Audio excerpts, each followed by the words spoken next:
Sometimes, the loudest voices in the room are the ones with the least reason to speak. Imagine being screamed at, cursed, and publicly humiliated, only to later discover that you held the power all along. This is the story of a man who faced one of the ugliest forms of arrogance and entitlement, and how one shocking twist left an entire neighborhood speechless. The morning sun spread across a quiet suburban neighborhood, where neatly trimmed lawns and shiny cars made everything look picture-perfect. Derek Johnson, a 34-year-old entrepreneur, pulled his black Tesla Model S into the driveway of the property he had just purchased, a modern two-story home with wide glass windows and a freshly painted porch. It was supposed to be a normal day. Derek had meetings lined up, but first he wanted to see the house he'd recently closed on, the house he dreamed of turning into his permanent home. As he stepped out of the car, briefcase in hand, he noticed a woman standing across the street, arms crossed, lips pursed, eyes burning holes through him. Her name was Karen Whitmore. A longtime resident, self-proclaimed neighborhood watchdog, and a woman who believed everything on that street somehow belonged to her. Karen stormed across the street, her heels clicking like gunshots on the pavement. "Excuse me," she barked. "What do you think you're doing?" Derek blinked, confused. "I'm parking my car." Karen's eyes narrowed. "Not here, you're not. This is my spot. My husband parks here. You people can't just pull in wherever you want." Her words stung, "You people." Derek's jaw tightened, but he stayed calm. "Ma'am," he said carefully, "this isn't your spot. This is the driveway of the house I just bought." Karen let out a sharp laugh, loud enough for passing joggers to hear. "Bought? Don't make me laugh. People like you don't buy houses in neighborhoods like this. Now get in your car and move it before I call the police." The joggers slowed, watching. Curtains twitched open from nearby homes. An audience was forming. Derek tried again, his voice firm. "Look, I'm not here to argue. I closed on this property last week. You can check the records if you want." But Karen wasn't listening. Her voice grew louder, shriller, filled with venom. "Don't lie to me. I've lived here 20 years, I know everyone on this street. Nobody's sold to you. You don't belong here, and I'm not about to let some stranger ruin this neighborhood." By now, several neighbors had stepped outside, phones in hand. Some whispered nervously. Others smirked, as though enjoying the spectacle. Derek could feel the tension rising, the weight of every eye on him. Then, Karen pulled out her phone. "That's it. I'm calling the cops. Let's see how long you last once they get here." Karen's voice carried across the street as she yelled into her phone, exaggerating every word. "Yes, officer, there's a suspicious man trespassing in my driveway. He's refusing to leave." Derek felt his stomach twist. He wasn't just being accused, he was being painted as a criminal, right in front of everyone. Suspicious man. Trespassing. The words stung like knives. A child nearby tugged on her mother's sleeve and whispered, "Mommy, why is that lady yelling at him?" The mother quickly hushed her, pulling her away. Karen paced back and forth, glaring at Derek with smug satisfaction. "Oh, you're gonna regret this. You think you can just walk in here like you own the place? The police will straighten you out." Derek's calm demeanor cracked. His fists clenched at his sides. He wanted to shout, to defend himself, but he knew one wrong move could make everything worse. Minutes later, the sound of sirens echoed through the street. 2 squad cars pulled up, lights flashing. Neighbors leaned closer, eager for the show. Karen waved them down frantically. "Officers! Over here! That's him, that's the man trespassing in my driveway." The officers stepped out, scanning the scene. One of them approached Derek cautiously. "Sir, is this your vehicle?" "Yes," Derek replied firmly. "And this is my house." Karen exploded with laughter. Lies. He doesn't own this house. Ask anyone. He's just making things up. Look at him, does he look like a homeowner here? The officers exchanged uncertain glances. One officer pulled out a notepad. Sir, do you have proof of ownership? The crowd grew restless. Phones zoomed in. Karen folded her arms, convinced she had one. Derek reached into his briefcase and pulled out a thick folder. His hands shook, but his voice was steady. Actually, I do. The officer flipped through the documents, his eyes widening. Title deed. Mortgage papers. Keys. Everything in order. He looked up at Derek. Then at Karen. Karen's smirk faltered. What are you looking at? Don't tell me. The officer closed the folder, turned to Karen, and said firmly. Ma'am, I think you've made a very big mistake. The crowd gasped. Cameras flashed. Karen's face went pale. But before Derek could speak, one of the officers' radios crackled with urgency. All units, we've got a priority call related to this address. Proceed with caution. The officers stiffened. Derek frowned. Karen froze. What else was going on? The officer's radio crackled again. Unit 47, this is dispatch. Urgent. We've received reports of suspicious activity tied to that residence. Proceed with caution. The crowd gasped. Neighbors whispered. Karen's smirk crept back across her face like a snake returning to strike. You see, she hissed. I told you something wasn't right. He's lying. There's proof. Derek's chest tightened. Suspicious activity? At my property? He looked at the officer. That's impossible. I just bought the house last week. But the officers didn't dismiss it. Instead, they exchanged looks of unease. One officer stepped closer. Sir, for everyone's safety, we're going to have to search the property. The neighbors leaned in like spectators at a circus. Phones raised higher. Karen folded her arms triumphantly, whispering to a woman beside her, finally, justice. The officers escorted Derek toward his own front door. He unlocked it with shaking hands, his new house suddenly feeling like a cage. Inside, the air was cool and sterile, the faint smell of fresh paint still lingering. Furniture was covered in white sheets. Boxes lined the living room, unopened. The officers fanned out, checking rooms, closets, even the basement. Derek trailed behind, heart pounding. Suspicious activity? What does that even mean? He muttered under his breath. Karen barged in behind them, ignoring Derek's protest. Oh, I'll tell you what it means. People like you use houses like this for all sorts of things, scams, gangs, who knows what else. It's only a matter of time before the truth comes out. Derek spun around, anger rising. You don't know a thing about me. I've worked my whole life for this. This home is mine, legally and rightfully. But before he could say more, one officer's voice boomed from upstairs. Sir? You'd better come see this. Everyone rushed upstairs. In the master bedroom, the officer pointed to the floor. There, half hidden under a loose floorboard, was a small, locked metal box. Karen's eyes widened. Aha! What did I tell you? Derek stared at it, stunned. He had never seen it before. That's not mine.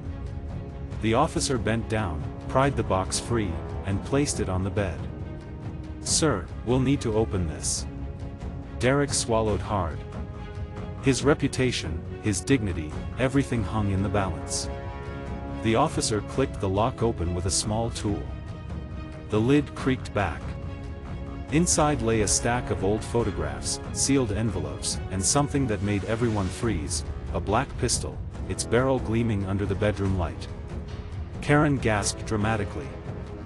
I knew it. A criminal. The room buzzed with murmurs. Derek's world tilted. He had no idea how it got there. Karen pulled out her phone again, narrating gleefully. See this, everyone? This is why you can't trust people like him moving into nice neighborhoods. First lies, now weapons. I bet the papers are stolen too. Derek's voice cracked with fury. That's not mine. I've never seen that box before in my life. But the officers didn't look convinced. They bagged the pistol and envelopes as evidence. One officer looked at Derek. Sir, this is very serious. You'll need to answer some questions down at the station. Karen clapped her hands once, smiling like she had won the lottery. Finally, we can get rid of this nonsense. Out of our neighborhood for good. Derek's stomach churned. The humiliation was unbearable. He was being paraded as a criminal in front of neighbors, framed by circumstances he didn't understand. He locked eyes with Karen, who mouthed two words, dripping with venom, told you. Just as the officers prepared to escort Derek out, one of them opened one of the envelopes from the box. His brows furrowed. He quickly opened another. And another. They weren't random papers. They were legal documents, contracts, and property deeds, all with Richard Kane's name on them. Richard Kane. A notorious real estate developer known for shady deals and forcing families out of their homes. Derek blinked in disbelief. Wait. Kane? What is his stuff doing here? The officer stiffened. The pistol had an engraving, 2RK. The room shifted. Suspicion turned, ever so slightly, away from Derek. Karen frowned. Richard Kane? What does that have to do with anything? He's a friend of mine. A very powerful man. Derek's eyes narrowed. Friend, or accomplice? The officer's radio crackled again. All units, be advised, Richard Kane is under federal investigation. Anyone with evidence, hold for immediate backup. The officer looked at Derek, then at the box, then at Karen, who suddenly looked pale, her confidence shaken. Derek took a step forward, voice low but firm. Looks like this isn't about me after all. Karen's lips trembled. No, this can't be happening. The wail of approaching sirens filled the street outside. The crowd of neighbors surged closer to the windows, desperate to see what would happen next. And in that charged silence, Derek turned to Karen and whispered the words that made her knees nearly buckle. You picked the wrong man to humiliate. The wail of sirens grew louder until two unmarked black SUVs screeched to a halt outside Derek's house. Men in dark suits stepped out, flashing badges that silenced even the nosiest neighbors. Federal Bureau of Investigation. Everyone stepped back. Karen staggered, her face drained of color. The FBI? No, this can't be about me. But Derek noticed the way her hands trembled, the way her eyes darted toward the confiscated box. The lead agent glanced at the pistol, the documents, the deeds. This property belonged to Richard Kane until very recently. He's currently the subject of an ongoing federal probe into racketeering, fraud, and illegal evictions. Sir, he looked at Derek, you may have just stumbled into a very dangerous situation. Karen tried to interject. Wait. This man is the problem. He was trespassing. I saw him myself. He's lying about everything. The agent's sharp gaze pinned her in place. And you are? Her voice cracked. Karen Whitmore. A concerned neighbor. A friend of Mr. Kane's. The agent's expression darkened. A friend, you say? The agents quickly turned the living room into a command center. Laptops unfolded, radios buzzed, and officers photographed every item in the mysterious box. One agent leaned close to another. This connects Whitmore and Kane directly. We've suspected local partners, but we didn't know who. Derek's ears perked up. Partners? Karen stammered, and no, you've got it all wrong. Richard just helped me with neighborhood affairs. He's a respected businessman. The agent shot her a cold look. Respected? He's facing 30 federal counts. The room shifted. Neighbors whispered at the windows. Karen's face turned crimson. For the first time, she wasn't in control. Derek, though shaken, spoke with quiet conviction.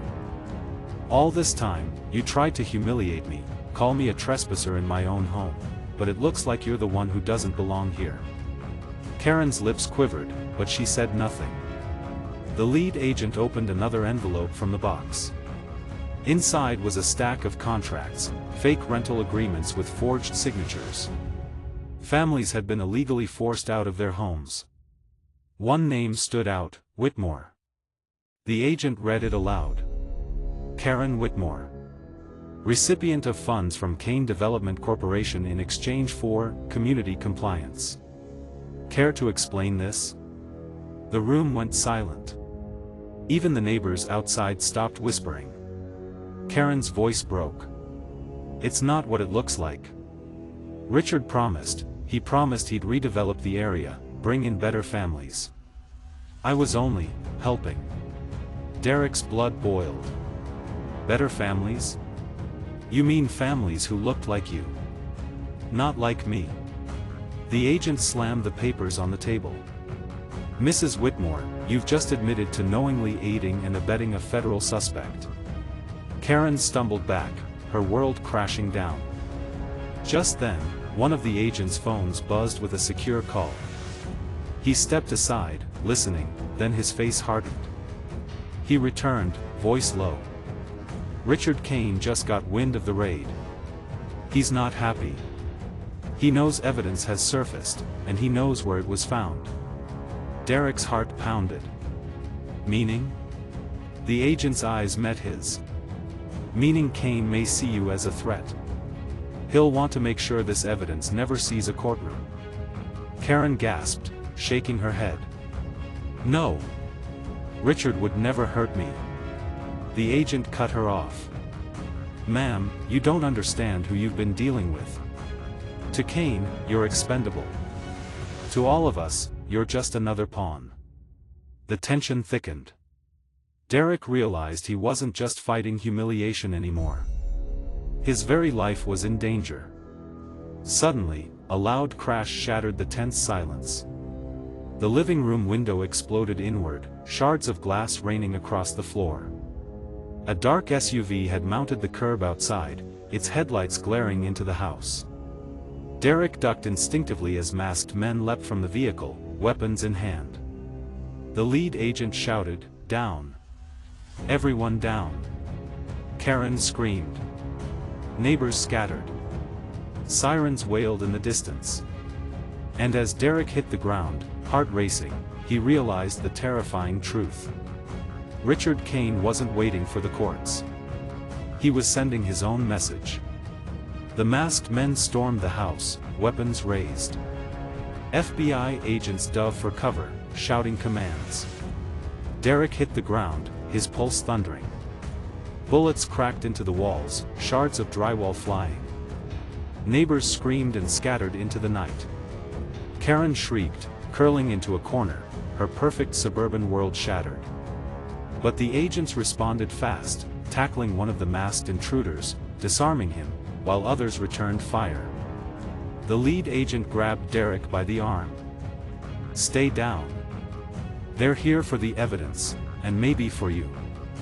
Derek's throat tightened. He had never felt so close to death. One of the masked men lunged for the box of evidence. Karen screamed, "Don't let them take it." But whether from fear of Kane's wrath or desperation to hide her own guilt, no one could tell.